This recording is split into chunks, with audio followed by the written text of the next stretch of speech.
अगर आप भी तैयारी कर रहे हैं यूके ट्रिपल एससी की या फिर किसी अन्य ग्रुप सी एग्ज़ाम्स की, तो ये वीडियो आपके लिए काफ़ी इम्पोर्टेंट होने वाला है। साथ ही अगर आप तैयारी नहीं भी कर रहे हैं तो ये वीडियो आपके लिए जानना बेहद ज़रूरी है।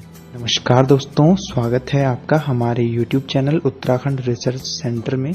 तो आज के इस वीडियो में हम बात करने वाले हैं national park, wild life sanctuary, biosphere reserve, reserve forest, protected forest के बारे में तथा इनके बीच के अंतर। दुनिया में जानवर दिन प्रतिदिन कम होते जा रहे हैं। इसके लिए सभी देशों की सरकारों ने एनिमल्स को प्रोटेक्ट करने के लिए संरक्षण क्षेत्र बनाए हैं, जिनमें ये सभी आते हैं। वन्यजीव संरक्षण को मेनली 3 भागों में बांटा गया है: राष्ट्रीय उद्यान, नेशनल पार्क, वन्यजीव अभयारण्य, वाइल्ड लाइफ सेंचुरीज और जैव मंडल आरक्षित क्षेत्र, बायोस्फीयर रिजर्व। नेशनल पार्क ये एक ऐसा क्षेत्र होता है जिसे पूर्णतः किसी राष्ट्र की शासन प्रणाली द्वारा औपचारिक रूप से संरक्षित किया जाता है। यह पूर्णतः सरकार द्वारा संचालित किया जाता है। इसमें जानवरों को रखा जाता है तथा पर्यटकों को अनुमति नहीं दी जाती है। हालांकि कुछ नेशनल पार्क एजुकेशनल पर्पस के लिए कैंपिंग अपॉर्चुनिटी प्रोवाइड कराते हैं, पर इसमें कई शर्तों का ख्याल रखना होता है। यह एरिया ह्यूमन एक्टिविटीज़ जैसे ग्रेजिंग, पशुओं को चराना, हंटिंग, शिकार करना, फॉरेस्ट्री, एनक्रोचमेंट एटसेट्रा से पूरी तरह प्रोटेक्टेड होता है। देश में सभी national park wild life protection act 1972 के तहत ही बनाए जाते हैं। भारत का सबसे पुराना राष्ट्रीय उद्यान कॉर्बेट नेशनल पार्क है, जिसकी स्थापना 1936 में हुई। यह उत्तराखंड राज्य में स्थित है। शुरुआत में इसका नाम हैली राष्ट्रीय उद्यान था तथा यह 520 स्क्वायर किलोमीटर में फैला हुआ है। 1957 में इसका नाम बदलकर कॉर्बेट राष्ट्रीय उद्यान रख दिया गया। इस राष्ट्रीय उद्यान का प्रवेश द्वार डिकाला नैनीताल में स्थित है तथा यह संयुक्त रूप से पौड़ी और नैनीताल जिले में स्थित है। अब बात करते हैं वाइल्ड लाइफ सेंचुरी की।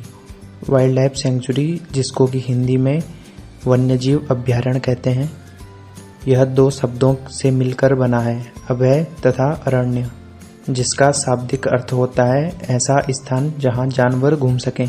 वन्यजीव अभयारण्य को ही हिंदी में पशु विहार भी कहते हैं। इनको बनाने का मुख्य उद्देश्य जीव जंतुओं या फिर वन संपदा को प्रोटेक्ट करना होता है। हालांकि नेशनल पार्क और वाइल्ड लाइफ सेंचुरी दोनों का मेन ऑब्जेक्टिव वाइल्ड लाइफ को प्रोटेक्ट करना ही होता है, लेकिन वाइल्ड लाइफ सेंचुरीज में कुछ ह्यूमन एक्टिविटीज़ को छूट भी होती हैं, जैसे पशुओं को चराना, लकड़ी इकट्ठा करना, टूरिज्म, लेकिन किसी प्रकार का शिकार करना पूर्णतः प्रतिबंधित होता है। इसलिए नेशनल पार्क के कंपैरिजन में wild life sanctuaries less protected होती हैं। यहाँ हर प्रकार के जानवर रहते हैं। ये किसी पर्टिकुलर स्पीसीज के लिए नहीं बनाए जाते हैं।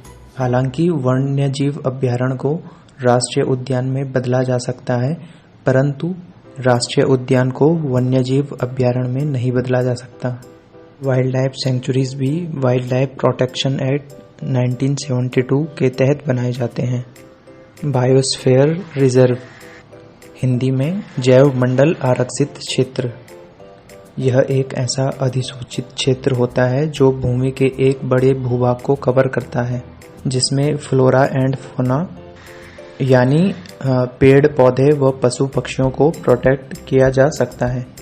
बायोस्फीयर रिजर्व एक विशिष्ट क्षेत्र की जैव विविधता के संरक्षण के लिए बनाए जाते हैं। बायोस्फीयर रिजर्व में कई नेशनल पार्क तथा वाइल्ड लाइफ सेंचुरीज को कवर किया जा सकता है।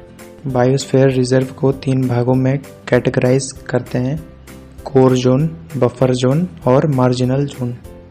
कोर जोन सबसे सेंसिटिव एरिया होता है। इसमें ह्यूमन एक्टिविटीज़ अलाउड नहीं होती हैं।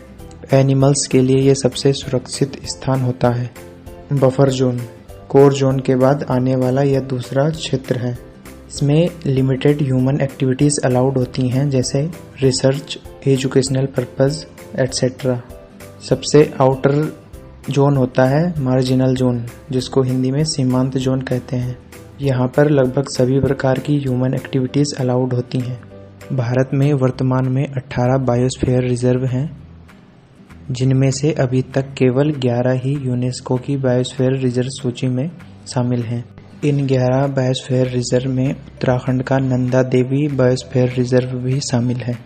नंदा देवी बायोस्फीयर रिजर्व की स्थापना 1988 में हुई तथा यह 3 जिलों चमोली, बागेश्वर और पिथौरागढ़ में फैला हुआ है। प्रोटेक्टेड एरिया, यह वह एरिया होता है जो भारतीय वन अधिनियम यानी इंडियन फॉरेस्ट लॉ के प्रावधान के तहत मेंशन्ड हो।